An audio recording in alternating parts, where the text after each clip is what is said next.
Assalomu alaykum. Bugun dasturimizda Jizzaxdagi dam olish maskaniga sel yopirildi. Moskvaga qilingan hujum uchun Rossiya Ukrainaga qasos zarbasini bermoqchi. Dunyoda Trampdan boshqa ittifoqchingiz yo'q. AQSh vitse-prezidenti Isroilni qoraladi. Azizlar, inshootingiz tayyor bo'lib, tom qismini qanday yopish sizni o'ylantiryaptimi?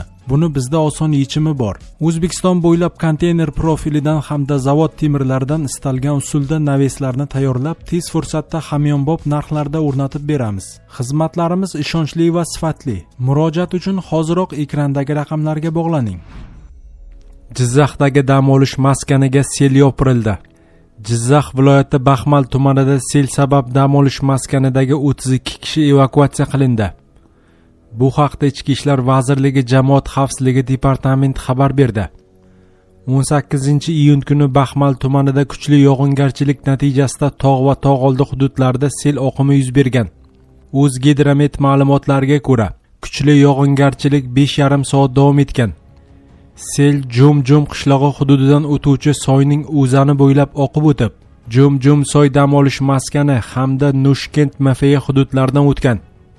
Voqea joyiga ichki ishlar organlarining profilaktik inspektorlari, patrul post xizmati va yo'l harakati xavfsizligi xodimlari, shuningdek favqulodda vaziyatlar boshqarmasi, Milliy gvardiya, hokimlik hamda boshqa vakolatli idora va tashkilotlar xodimlari yetib bordi. Mazkur hududda bo'lgan 32 nafar dam oluvchi tezkor ravishda xavfsiz hududga evakuatsiya qilingan. Xabarda keltirilishicha, hodisa oqibatida halok bo'lganlar va jarohat olganlar yo'q. Turar joylar, uy hayvonlari va bino inshootlariga zarar yetkazilmagan. Biroq Jum-Jum soy dam olish maskaniga olib boruvchi ko'prik qisman shikastlangan. Shuningdek, sel oqimi yo'lida qolib ketgan 2 Damas va Gentra avtomobillari zarar ko'rgan. Hozirgi vaqtda sel oqimi oqibatlari to'liq bartaraf etilgan. O'zgidromet ma'lumotlariga ko'ra, 20-22 kunlari yomg'ir yog'ishi kutilayotgani sababli respublikaning tog'oldi va tog'li hududlarida yana sel suv toshqini xavfi bor.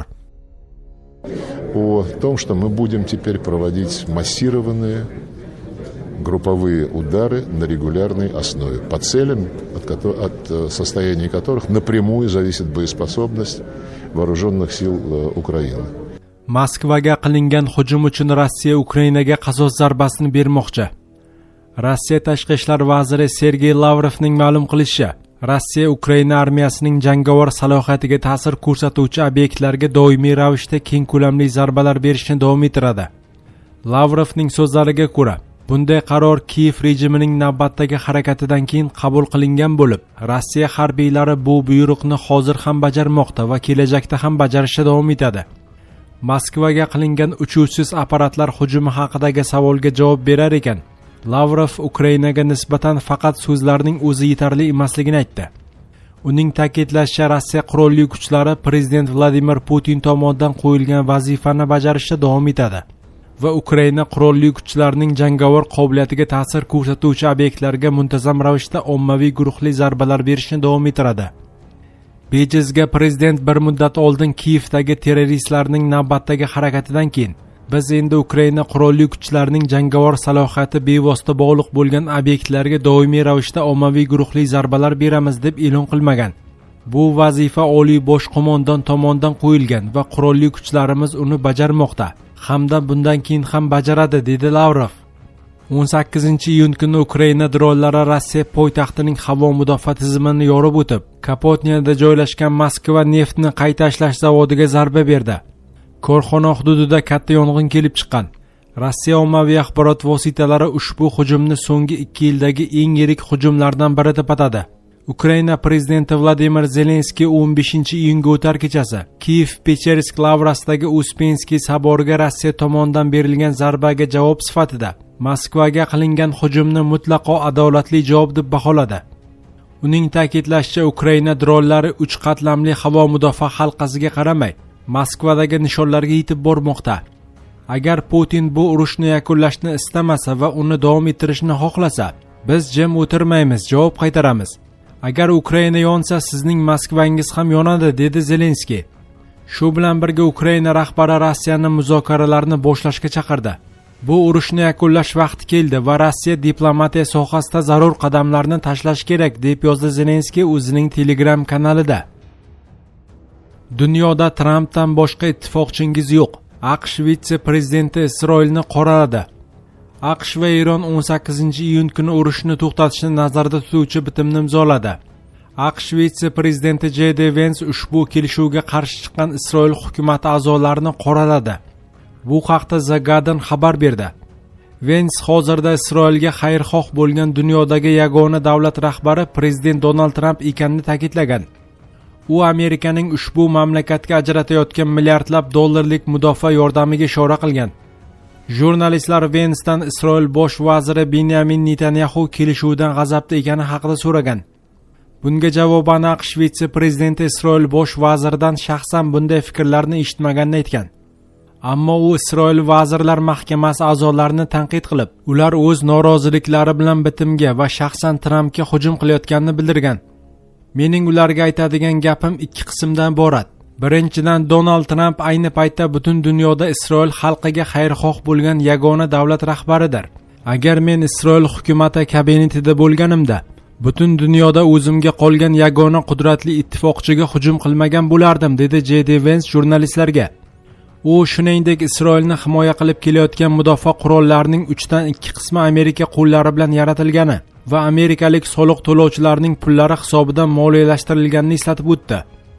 AQSh Isroilga yiliga taxminan 4 milliard dollarlik harbiy yordam ko'rsatadi. Biroq hozirda ikki davlat yangi yordam kelishuvi bo'yicha muzokaralar olib bormoqda.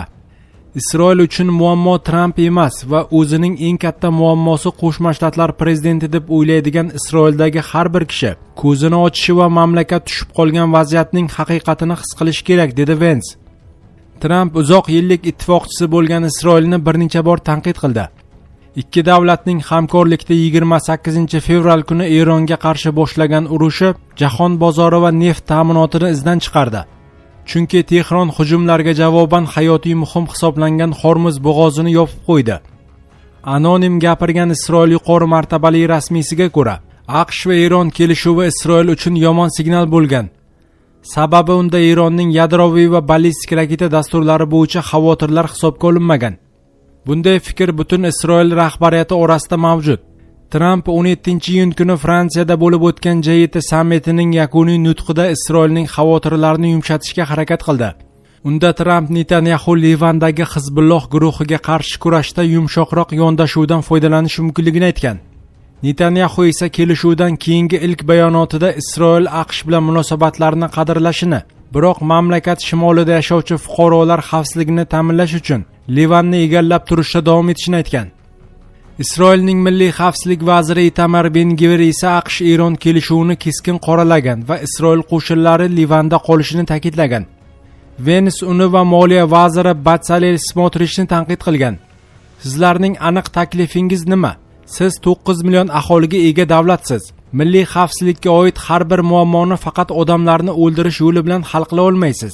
Men Isroildagi bu vahimani biroz g'alati deb hisoblayman. Chunki bu ishonchsizlikdan kelib chiqadi.